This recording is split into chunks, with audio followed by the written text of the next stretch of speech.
Now let's continue with a high-yield subject, which are aneurysms. So next to this title, we have a nice little phrase in the book that says, localized pathologic dilation of the aorta. Now obviously this can cause pain, which can be a sign of a leak in the aneurysm, a dissection, or imminent rupture. Sounds great. Well, we know that an aortic aneurysm is obviously a dilation of the aorta, but why does the dissection or leak cause pain?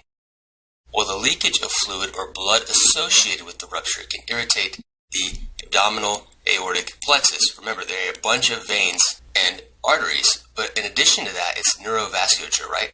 So here's our abdominal aorta. We have our celiac trunk and SMA and IMA and all that stuff coming off. And there's an integrated network of a plexus of nerves that wraps around all of these. And obviously, if you distend this layer, then you're going to have stretching of these nerves and you can have incredible amounts of pain. In addition to that, for example, in a situation where there is rupture, blood is very caustic and you will have accumulation of blood in the retroperitoneum, and that will directly irritate some of the nerves. Now, what about an abdominal aortic aneurysm? Here is a sagittal view, similar to the one that you might see on your Step 1 exam. Yes, looking at this sagittal view of the abdominal aortic aneurysm is fair game. As you can see, there is something right here that doesn't look very normal. So, male smokers over the age of 50 are the classic patient population that you worry about. And when I say you need to worry about it, I mean look for that in your vignette. So, as a matter of fact, you automatically start doing ultrasounds on any male that has ever smoked and is over the age of 65. So, one hit of cigarette, over the age of 65, you're going to get an ultrasound. Not trying to encourage you to lie to your doctor if you've ever smoked or not, but that is the screening because these things are a big deal. Now, what happens is that, as you can see here, there's like the renal artery bifurcating off the abdominal aorta. So the abdominal aorta below the level of the renal arteries is particularly susceptible because there is no vasa vasorum within the adventitial layer of the artery. Remember, there's the intima, the media, and the adventitia, and the vasa vasorum is just within the adventitia, and it helps supply blood to this area and also the outer layer of the media. While the inner layer, the intima, and the innermost layer of the media are supplied by diffusion from the blood that is within the lumen. So in the situation below the renal arteries, there is no vasa vasorum. So blood must supply oxygen and nutrients via diffusion for all of these layers, as opposed to above the renal arteries where there are vasa vasorum providing blood to the adventitial and outer media. So how does that increase our risk for an aneurysm? So we just drew these layers with the adventitia, the media, and the intima. In the situation that we have an atheromatous plaque, somewhere here in the intima, it increases the distance that the oxygen and nutrients must travel to diffuse. We are setting up those tissues that are farthest away from the lumen, which are the adventitia and the outer layer of the media, including the external elastic lamina, for ischemia. You guys all know that ischemia of structures within a vessel will probably weaken it because you are losing tissue strength because that tissue is dying due to hypoxia and inappropriate diffusion of nutrients to the tissue and away from the tissue. So what about the intima? It somehow has to become weak because we need dilation of all three layers, right? That is a true aneurysm, not a false one, a true one. So remember, with the atheromatous plaque just chilling in the intima here, there's our intimal layer, and there's a plaque with the fibrotic cap in there. Remember, there are macrophages that initially came into the intima, and they phagocytized that oxidized LDL. They became foam cells. So even though they cannot break down this oxidized LDL, that doesn't mean that they can't continue to function. They will continue to function, taking in LDL into the point where they explode, and they release all of their contents, including cytokines. Okay, we get the point, man. The point is that these cytokines are liberated from within the macrophage. There are some particularly bad ones, and they're really bad ones that induce matrix talloproteases to work. And this leads to the degradation of collagen, elastin, and proteoglycans. And if you have this kind of tissue activity in your intima of cellular enzymes that break down tensile strength by breaking down collagen, breaking down elastin, breaking down proteoglycans, you can guarantee you're going to have weakening of that layer. So now we have weakening of the intima due to degradation of these structures, weakening of the media due to hypoxia and a decrease in nutrient diffusion, and we also have a decrease in the adventitial layer. This sets us up perfectly for a weakening of all three layers, and all three layers is required for a true aneurysm. So, what is the difference between an abdominal aortic aneurysm and a thoracic one? Well, AAA, which is an abdominal aortic aneurysm, is mainly associated with atherosclerosis and smoking, right? Makes a lot of sense, right? Because both of these structures lead to the formation of atheromatous plaques. We lack vasa vasorum below our renal arteries.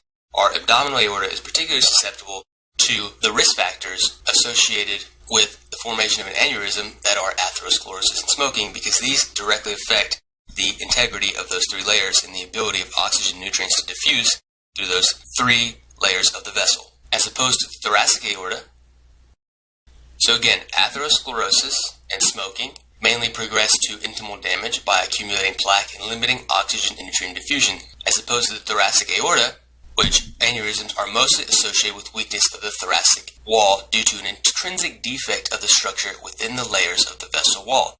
Particularly for thoracic aortic aneurysms, we're talking about something like Marfan's or tertiary syphilis or chronic hypertension, where that thoracic aortic element is just taking a pounding with high pressure over time. Now let's talk about thoracic aortic aneurysms a little more in depth. Let's look at this CT scan. The image is showing us an ascending aortic aneurysm that just happens to have a dissection shown by this arrow. As you can see, this seems like there's some sort of integrity, and then this kind of is a ruffled edge. So you see a lot of this in, again, our Marfan's patients because they have abnormal fibrillin. Remember, this is a protein that is responsible for acting as a scaffolding for our tropoelastin, which is right here, that's the little tick marks, and then tropoelastin gets cleaved into elastin. If you have an abnormal structure, which is this element here, fibrillin protein, which is definitely the case in some Marfan's patients, not all, because some of them have an abnormal, chronically activated transcription growth factor beta receptor.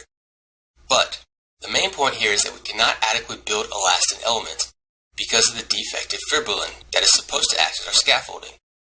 Now, where in the aorta is elastin crucial? Media. Media is this very strong element. It is distensible, and that is mainly because it's supposed to have lots of elastin. So remember, we said abnormal fibrillin is unable to limit the signaling of transcription growth factor beta. Too much TGF-beta means that we tell fibroblasts to make tissue all the time, in addition to limiting the matrix metalloproteases that are supposed to help regulate some of the tissue turnover so that we always have healthy, viable tissue. So we just start tacking on collagen, glycosaminoglycans, and elastin at uncontrolled rates. This causes a very weak and floppy layer within the media, and it can also be seen anywhere where these structures are, where elastin is supposed to be, such as on heart valves. And we have this very popular term that people like to throw around with the cystic medial degeneration. The deposition of gelatinous glycosaminoglycans among irregular elastin fibrils in the media kind of explains how someone came to include the name media, which tells us where this is happening, and then obviously degeneration because the tissue is not normal, and there's some cysts because the fact that you can actually have accumulation of fluid because glycosaminoglycans are very electronegative and will attract high levels of water. Let's discuss what is actually happening on a histopathologic level. So, instead of elastin fibers running in parallel, like so, they all bunch up like this. And the excess glycosaminoglycans that is interspersed within these irregular elastin fibrils leads to the appearance of cysts within these irregular elastin. So again, this leads to the appearance of these cysts within a very disorganized elastin background in the media. So we have cysts in the media, and it looks like the tissue is degenerating, because in fact it kind of is. There's just way too much of it being deposited, whereas irregular, there's no ability to turn over the tissue because we're inhibiting our matrix metalloproteases, and there's just uncontrolled fibroblast signaling. So the pathology is cool and all, but why is this a problem? Obviously, this is not very strong arterial tunica media. So because we do not have an organized architecture, we just have a bunch of nonsense. It's just accumulated, disorganized fibrils of elastin. Eventually the tissue will just degenerate, which is where we get the final part of the name. This obviously predisposes us for rupture because there is no structural integrity and strength to the media, which is supposed to be the strongest layer. How does hypertension predispose us for an aneurysm? So this person does not have Marfan's, they just have really high blood pressure all the time. This is a really definitely easy one for us to understand. Again, we have the intima, this is the internal elastic lamina, the media, the external elastic lamina, and the adventitial layer.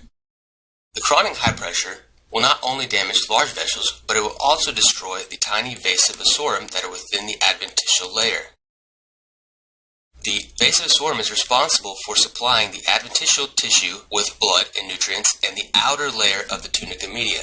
So we'll divide that here. This is the inner layer, this is the outer layer. Remember, we said that hypertension causes endothelial cell damage and subsequent reactive collagen deposition and vascular smooth muscle cell proliferation. So then that's exactly what's going to go on in these little vessels of the vasa vasorum that sit here in the adventitial layer. So even though this is an adaptive response, the extra collagen and proliferation of vascular smooth muscle cells within our vasa vasorum in response to chronically high levels of blood pressure, it continuously narrows the lumen to the point where we just start obliterating these vessels, and the lumen is so small that there's such low blood flow through these vessels that there will be downstream hypoxia of what it's supposed to supply. That makes a lot of sense, right? It's supposed to supply these structures. And that means that these layers start to die. The adventitia and the outer layer of the tunica media will become weak. Now, how else can we get that problem? Tertiary syphilis. Tertiary syphilis does the exact same thing, except that these tricky little spirochetes, or Treponema pallidum, they actually reside in the vessel wall of those vasa vasorum. So, these guys like to just live within those tiny vessel walls that are within the adventitia and the outer layer of our thoracic aorta. So this is an electron micrograph of a biopsy taken from the vasa vasorum of the thoracic aorta. These spirochetes are actively residing within the vessel wall. Our immune system sees that there are spirochetes in the vasa vasorum and doesn't like that one bit. What is the immune system going to do? It's going to generate antibodies against these guys. The antibodies will deposit all in these vasa vasorum and hope to clear the spirochete out. The problem is that there's collateral damage, and the collateral damage is the actual vessel wall itself. So we deposit antibodies all in the vasa vasorum. So these are antibody complexes, and they're bound to the antigen, which is obviously the spirochete antigen. And there will be activation of the immune system within the vasa vasorum. What is that bad for? It's bad for the outer layer of the media and the adventitial layer, because that is how they get their nutrients.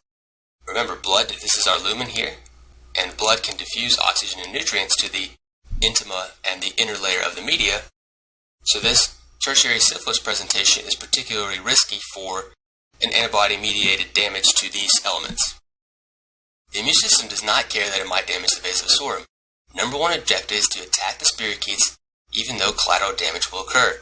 The process of inflammation and healing by fibrosis obliterates the lumen of the vasa vasorum. These are very small caliber vessels. And this makes a lot of sense why they named this process obliterative endarteritis, because we're obliterating the lumen of these very small vessels, and endarteritis indicates there's inflammation of the inner lining of an artery, which is exactly what is happening when our immune system sees those antibodies localizing to the spirochetes within the wall of the vasa vasorum in the adventitial layer of the thoracic aorta. So why do we need to be worried about a thoracic aneurysm? Obvious answer to that, but let's continue and discuss why. Aortic dissection.